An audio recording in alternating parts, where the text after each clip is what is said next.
Welcome. Are you struggling to find specific chats in Gmail? Well, you're in luck.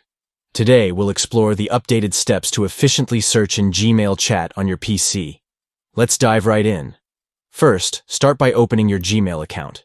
Head over to www.gmail.com and log in using your credentials.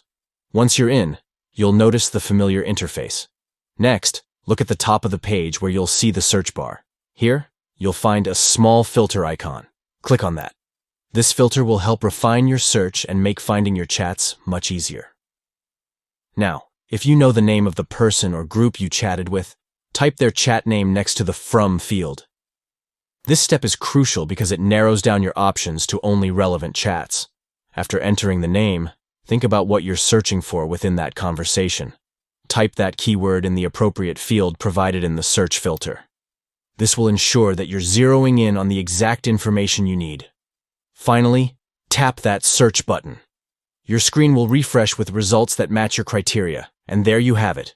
Now you can quickly find conversations in Gmail chat using this updated method. Thanks for watching. If you found this helpful, don't forget to like and subscribe for more tips and tricks. Happy chatting!